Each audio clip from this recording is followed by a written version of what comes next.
오늘은 본문을 중심으로 하나님의 사랑에 대한 말씀을 나누려고 합니다. 사랑을 아무리 이야기하고 또 가장 이상적인 사랑을 꼽으라 해도 사실 우리는 영화나 소설, TV 드라마에 나오는 어떤 사랑이 연상이 되거나 또 비극적 사랑 아니면 결말이 아름다운 해피엔딩의 사랑, 이런 것은 생각을 하는데, 그럼 진짜 사랑은 뭘까? 그리고 참 사랑은 무엇일까? 다시 한번 생각하게 되는데, 그것은 우리에게 역시 사랑에 대한 갈증이 있기 때문이 아닐까 하는 겁니다. 그런데 생각해 보니까 우리는 그 사랑을 이미 경험한 사람들이더라고요. 그 사랑을 이미 소개받은 사람들이더라고요. 그래서 오늘은 그 사랑을 다시 한번 확인하면서 오늘 우리에게 주신 사랑이 얼마나 큰 사랑인지를 다시 한번 깨닫는 저와 여러분 되시기 바랍니다. 하나님의 사랑을 이야기할 때 헤세드라는 단어를 거의 빼놓지 않습니다. 헤세드라는 말은 구약에서 하나님의 사랑을 표현할 때 사용하는 단어입니다. 히브리어인데요. 이거는 하나님의 사랑을 은혜, 자비, 긍휼 이렇게 해석을 하고 받아들이면 문맥이 자연스러운 그런 단어입니다. 출애굽기 15장 13절에 보면 주의 인자하심으로 주께서 구속하신 백성을 인도하신다 그랬어요.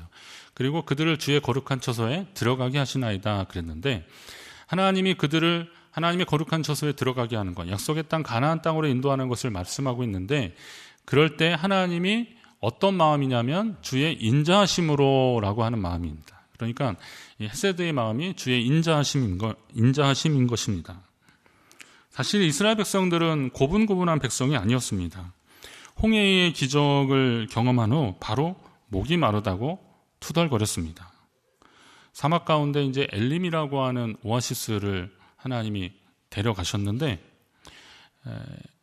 그곳에서 목을 축이고 나서 조금 있다가 배고프다고 또 그러잖아요. 그래서 하나님이 또 만나를 먹여주시니까 이번에 어떻게 해요? 고기를 좀 먹게 해달라고. 또 그러는 겁니다. 아이가 떼쓰는 것도 아니고 계속 이렇게 발전되더라고요. 나중에는 급기야 하나님이 세우신 그 모세와 아론, 지도자를 원망하는 겁니다. 너희만 하나님의 음성을 듣냐?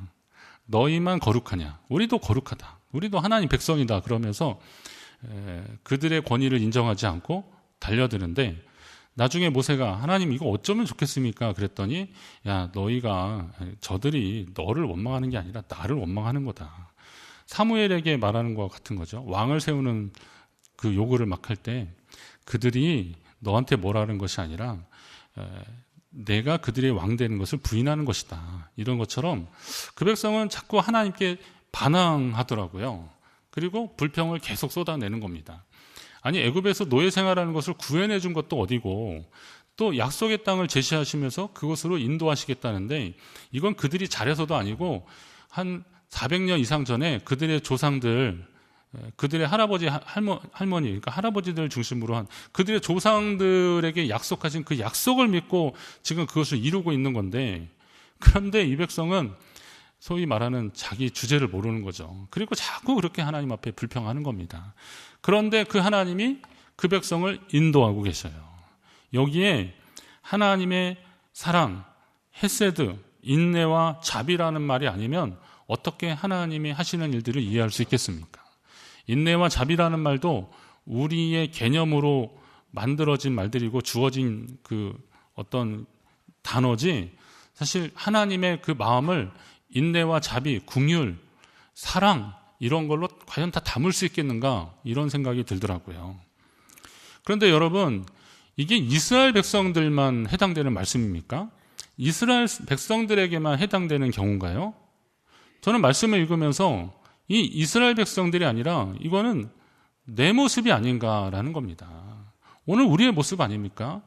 이렇게 말 안 듣고 불평불만하고 그리고 하나님께 순종하지 않는 이 불순종의 백성을 이끌고 가는데, 이건 이스라엘의 이야기가 아니라 오늘 나의 이야기겠구나, 그런 마음이 들더라고요. 여호수아 2장에 여리고의 라합이 이스라엘 정탐꾼을 숨겨주고 목숨을 살려줍니다. 그에 따른 보답으로 정탐꾼들이 라합에게 그런 약속을 하더라고요. 이 일을 누설하지 아니하면 우리의 목숨으로 너희를 대신할 것이다. 그러니까 너희 목숨을 살려주겠다. 근데 목숨만 살려주는 것이 아니라 하나님께서 우리에게 이 땅을 주실 때 인자하고 진실하게 너를 대우하리라. 이제 하나님의 마음으로 너희를 대우하리라. 이런 이야기합니다. 그러니까 이방 여인입니다. 그리고 여리고와 함께 멸망당해야 할 라합과 그의 집안이지만 하나님 백성을 살려준 그 일 때문에 하나님께서 그것을 보시고 자비와 긍휼로 그들을 살려주시겠다. 이런 약속들을 지금 하고 있습니다. 그 헤세드의 사랑을 가장 또 잘 표현한 게 바로 예수 그리스도의 사랑이죠. 죄로 인해서 죽을 수밖에 없는 인생, 아니 이미 죽은 우리를 하나님께서 예수 그리스도의 은혜로 살려주셨어요. 이건 사랑입니다. 이건 사랑 아니면 뭐라고 표현할 수 없는 것입니다. 그러면서 또 우리에게 뭐라 그래요? 누구든지 주의 이름을 부르는 자는 구원을 얻으리로다. 누구든지 주의 이름을 부르는 자는 구원을 얻으리로다. 이게 갈릴리 어부들, 그리고 갈릴리 나사렛 지역에서 토해받고 많이 못 배우고 그래서 단어의 사용이 약하고 그리고 사회적으로 좀 외면받던 그런 사람들이 사용하던 단어라는 데 여러분이 좀 집중하셔야 돼요. 이 말은 누구든지 아무리 어렵고 힘든 사람이든지 아니면 사회적으로 소외되고 그리고 지위가 낮더라도 누구든지 주의 이름을 부르는 자는 구원을 얻으리로다. 그 약속의 말씀이 우리에게 전해졌음에 감사하시기 바랍니다. 그러면서 제가 그런 마음이 들었어요. 하나님이 우리를 구원하시려고 아예 작정을 하셨구나. 조금만 뭘 해도 내 백성이다, 내 자녀다 이러시더라고요. 얼마나 감사한지요. 애기 엄마들이 하루에 100번도 거짓말을 더 한다 그러잖아요. 애가 엄마라 그랬다, 아빠라 그랬다, 뭐 배고파요 라고 했다 그러는데 저는 아무리 들어도 그게 엄마라는 단어가 연상이 안 되는데 그 아이를 보고 얘가 말을 하기 시작한다고 막 그러는 거예요. 걸었대요. 보니까 뭘 일어난가 간신히 일어나서 다리가 후두들 떨리는데 애가 걷기 시작했다고 고마워하고 감사하고 그러더라고요. 사랑하는 마음이 아니면 그런 표현이 나올 수가 없는 겁니다. 하나님이 우리를 구원하시려고, 우리를 사랑하시니까 우리를 구원하시려고 아예 그렇게 해주신 거예요. 그 사랑에 감사하시기 바랍니다. 그 한없는 은혜와 자비, 긍휼로 우리를 구원하시고 자녀 삼으신 헤세드, 사랑의 하나님 앞에 감사하는 저와 여러분 되시기 바랍니다. 그런데 그 사랑을 외면하면 이건 답이 없더라고요. 사도행전 7장에 보면 스데반의 설교가 나옵니다. 여러분 시간 내서 스데반 설교 한번 읽어보세요. 그거는요, 성경에 이렇게 스토리가 이렇게 다 연결이 돼요. 스데반 설교 한번 제대로 들으면 복음이 왜 우리에게 이렇게 주어졌는지 창세기부터 그 하나님의 역사가 쭉 훑어져요. 이건 명설교입니다. 제가 언제 한번 그거 보다가 설교 이렇게 하기 쉽지 않겠다. 결국 이게 스데반이 성경의 아주 해박한 지식과 함께 하나님 아버지의 마음을 알아야 이런 설교를 할 수 있겠다 이런 생각도 했어요. 그런데 그 명설교를 듣는데 사람들의 반응이 어땠어요? 귀를 막고 소리 지르고 돌을 들어 스데반에게 던졌어요. 방법이 없더라고요. 이건 답이 없더라고요. 베드로의 설교를 들은 사람은 몇천 명씩 회개하면서 우리가 어떻게 하면 좋을까 가슴을 치며 막 통곡하고 어떻게 하면 좋겠냐 막 이렇게 제자들에게 물어보고 그랬거든요. 그런데 오늘 이 스데반의 설교를 들은 사람들은 그 반대의 일이 지금 벌어지고 있는 거죠. 답이 없더라고요. 답이. 참 불행하고 안타까운 인생들입니다. 오늘 본문 요한복음 3장 18절에도 믿지 아니하는 자는 하나님의 독생자의 이름을 믿지 않는 것인데 벌써 심판을 받았다. 믿지 아니하는 자는 벌써 심판을 받았다. 이렇게 말씀하고 있어요. 벌써 심판을 받았다는 말이 뭘까요? 죄를 짓는 그 순간부터 우리는 부끄러워지는 거예요. 겁이 나는 거예요.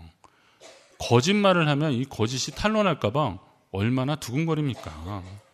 그러면 그것이 그의 삶을 지배해버리면 그는 그 거짓이라고 하는 죄의 감옥에 갇혀버리는 거예요. 누군가를 증오하잖아요. 누군가를 미워하잖아요.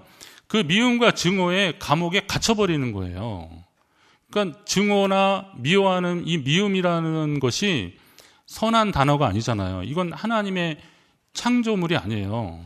창조의 개념이 아니에요. 그건 죄로 인해서 파생된 우리에게 다가온 것들이에요. 하나님이 빛을 창조하셨지 어둠을 창조하지 않으셨어요. 빛을 창조하셨는데 그 빛이 사라지니까 어둠이 되는 거더라고요. 우리 인생 가운데 하나님이 빛을 주셨어요. 그 빛 가운데로 나가야 되는데 그 빛을 잃어버리니까 우리는 어둠 속에 있게 되더라고요. 하나님을 거부하고 믿지 않는 사람들은 그 빛 대신 주님을 잃어버린 사람들이니 그 사람들은 심판을 받는 것이다 이거죠. 저는 그러면서 다시 한번 우리 모습을 보게 되는 겁니다. 빛을 잃어버린 사람들, 이 사람들은 안타까운 인생들이 아니냐라는 겁니다. 성경은 그러한 사람들이 어둠을 더 사랑한 사람들이라고 그렇게 표현하고 있습니다. 주님이 원수를 사랑하라고 하셨는데요. 여러분 가만히 한번 생각해 보세요. 나의 원수는 과연 누굴까? 할아버지 할머니들처럼 부부 사이 얘기하는데 천생연분을 얘기하는데 네 글자 그러니까 처음에는 왼수 그랬는데 네 글자 그러니까 뭐 평생 왼수 그랬다는데 그런 왼수 말고 그건 귀여운 왼수고요. 자, 진짜 여러분 원수가 누굴까요? 저는 정말 감사하게도 그런 원수가 아무리 말씀 준비하면서 생각해봐도 원수는 없더라고요. 감사해요. 감사한데 그럼 왜 원수를 사랑하라고 하셨을까?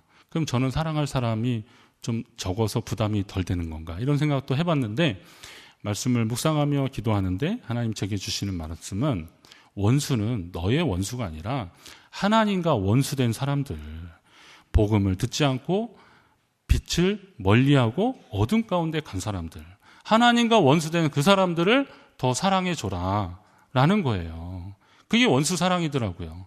그러면 복음에 대해서 귀를 막고 소리 지르고 돌을 던지는 사람들, 이런 사람들을 더 많이 사랑해 주라는 거예요.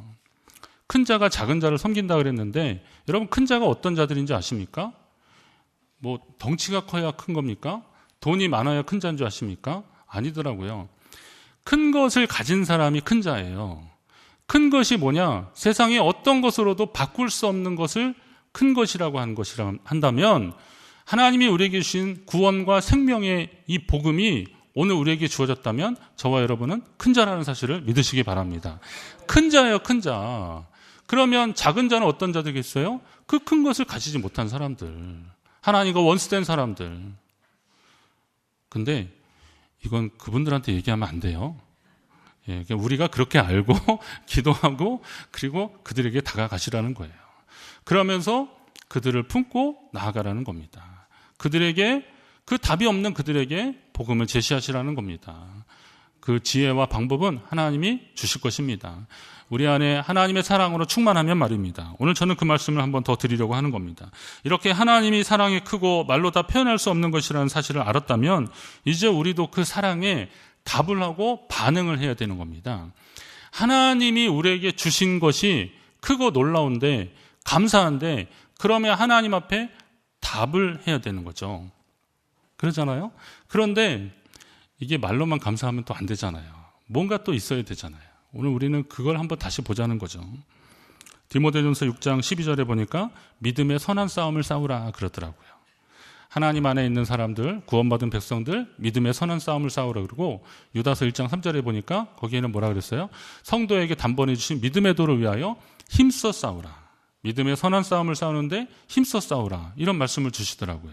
여기 근데 성도에게 단번에 주신 믿음의 도를 위해서 힘써 싸우라. 이건 뭐냐면 구원의 믿음은 우리에게 하나님이 단번에 주신 것인데 이 복음이, 이 믿음이 성장하고 성숙해서 열매 맺기 위해서는 꾸준히 이어져야 되는데 그 이어지는 과정들이 영적 싸움과 같으니까 왜냐하면 이것을 자꾸 그냥 그 가라지 비유에서 보면 아니 우리가 이걸 심지 않은데 이게 왜 난 걸까요? 막 그러니까 이거 원수가 와서 심어 놓은 거예요. 사탄 마귀가 심어 놓은 거예요.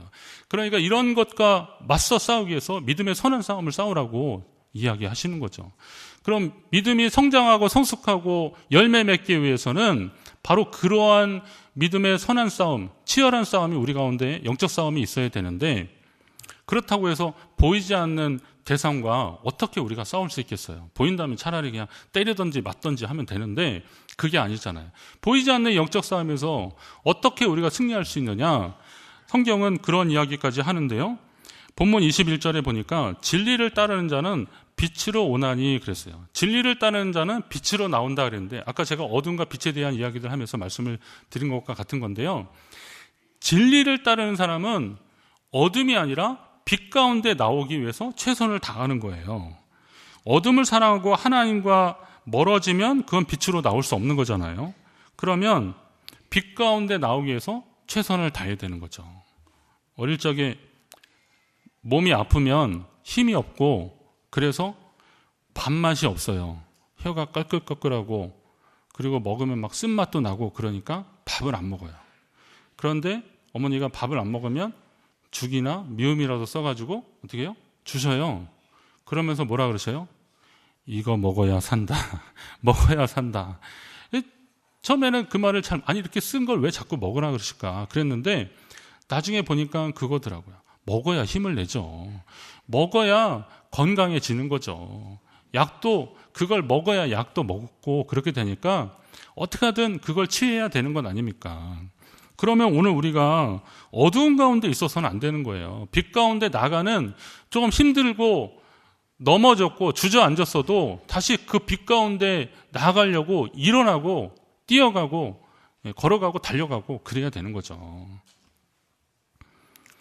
시어머니 나오미를 따라갔던 그 모압 여인 룻의 경우도 잘 보시면 모압은 당시 이스라엘 입장에서 보면 이방입니다. 근데 어머니가 이 모압 땅에 와서 뭐 남편도 죽고 두 아들도 죽고 그러니까 그냥 너희들은 이제 너희 가족들과 함께 살아라. 나는 참 하나님 떠나서 살아니까 너무 부끄러운 것 같다. 난 다시 고향 동네 베들레헴으로 가겠다. 그러면서 가겠다는 거예요. 그랬더니 룻이 그러는 거예요. 나 어머니하고 함께 가겠다. 자기 동서 오르반은 그냥 갔는데 나는 어머니하고 가겠다는 거예요. 아, 왜 그러냐? 너 지금 나랑 가는 게 무슨 의미가 무슨 의미인지 몰라서 그러는 거냐? 왜 모르겠어요. 이스라엘 백성들 대단하지도 않는데 이 사람들은 선민의식에 사로잡혀서 이방 사람들 무시하고 그리고 특히나 여인들 이런 여인들 고아나 과부 나그네 이런 사람들을 보호하라고 성경에서 반복적으로 얘기하는 게 뭔지 아십니까? 그들이 무시당하고 어려움당하기 때문에 성경에서 계속 그 사람들을 약자를 보호하라고 계속 그렇게 이야기하는 거예요. 그러니까 베들레헴이라고 해서 다를 게 없는 거예요. 이 룻이 거기 가면 뻔해요. 거기서 일어날 일들이 뻔해요. 그런데도 룻이 어머니를 따라가는 이유가 뭐겠어요? 어머니와 함께하는 세월 동안에 생명의 근원 되신 하나님, 빛이신 주님 알았기에 어머니하고 함께 가는 것이 내가 빛 가운데로 가는 것이다 깨달은 거예요. 결단한 거예요. 그래서 그 길로 나가는 겁니다. 여러분에게도 이런 결단이 있기를 바랍니다. 조금 편하게 살려면 그냥 모함 여인들 그런 상황이라면 사람들이 아유 그냥 위로받고 아유 딱하다 그러면서 불쌍하다 이거 어떻게 이 젊은 나이에 어떻게 그런 위로받고 그냥 적당히 위로받고 그냥 살려면 모압에 있는 게 훨씬 낫어요. 그러나 짧은 세월이지만 어머니와 함께하면서 어머니의 하나님을 보니까 나도 그 하나님 백성이 되고 싶은 간절함이 있었던 거죠. 그래서 그 빛 가운데 나가려고 애쓰고 또 애쓰는 거예요. 하나님이 오늘 우리에게 이런 마음을 주시기를 바랍니다. 우리가 그렇게 살아가야 돼요. 하나님 백성으로 살아가는 것은 바로 그런 겁니다. 요한 서신에 그런 말씀입니다. 요한일서 1장 3절에 보면 은혜와 긍휼과 평강이 하나님 아버지와 아버지 아들 예수 그리스도로부터 진리와 사랑 가운데서 우리와 함께 있으리라. 여러분 이 말씀을 잘 한번 보시면요. 은혜와 긍휼과 평강의 하나님, 이게 이제 아까 헤세드의 하나님인데요. 이 하나님이 우리와 함께 하는데 예수 그리스도를 통해서 우리와 함께 하는데 어떻게 함께 하냐면 진리와 사랑 가운데 우리와 함께 있으리라 그래요. 사랑은 굉장히 친숙한 단어인데 진리라 그러면 그리스도인들에게 진리라 그러면 이건 뭐지? 이렇게 생각을 합니다. 사랑은 익숙하고 사랑은 이야기하면 흐뭇하고 부담이 없는데 진리를 얘기하면 성도들이 좀 이게 뭘까 생각하더라고요. 그리고 약간 망설여집니다. 진리란 이야기를 나오면. 근데 이 진리가 뭐냐? 하나님 말씀 안에 거하는 게 진리예요. 거기 그 뒤에서 그 4절에 보면 그런 말이 있어요. 그 너희 자녀들 중에 우리가 아버지께 받은 계명대로 진리를 행하는 자를 내가 보니 심히 기쁘도다. 초대교회 성도들 가운데서 그들이 하나님이 주신 계명대로 진리를 행하는 걸 보니까 사도인 내가 기쁘다. 이런 얘기하는 거예요. 그러면 복음으로 사랑으로 하나님의 자녀 되었어요. 그러면 거기와 함께 따라가는 진리, 하나님의 말씀대로 살아가는 거, 하나님의 계명대로 살아가는 거, 이거 하나님이 기뻐하시는 일들이라는 겁니다. 결국 하나님 사랑하는 일은 주의 말씀을 새기고 행하면서 사는 것인데, 그럼 이제 주님이 우리에게 주신 가장 큰 계명이 뭘까요? 주님이 요한복음 13장에 보면 새 계명을 너희한테 준다. 그러면서 내가 너희를 사랑한 것 같이 너희도 서로 사랑하라 그랬어요. 이 대목이 뭐냐면 6월절 만찬을 끝내고 제자들의 발을 씻어주신 다음에 그리고 제자들에게 당부하는 거예요. 새 계명을 너희한테 주는데 내가 너희를 사랑한 것 같이 너희도 서로 사랑하라 이렇게 말씀했어요. 그리고 나서 몇십 년 후에 요한이 초대교회 성도들을 향해서 다시 쓰는 것이 이제 요한서신인데요. 요한서신에 그런 이야기를 하죠. 요한일서 4장에 보면 사랑하는 자들아 하나님이 이같이 우리를 사랑하셨은즉 우리도 서로 사랑하는 것이 마땅하도다 이렇게 얘기하면서 만일 우리가 서로 사랑하면 하나님이 우리 안에 거하신다 그래요. 그리고 그의 사랑이 우리 안에 어떻게 된다고? 온전히 이루어질 것이다.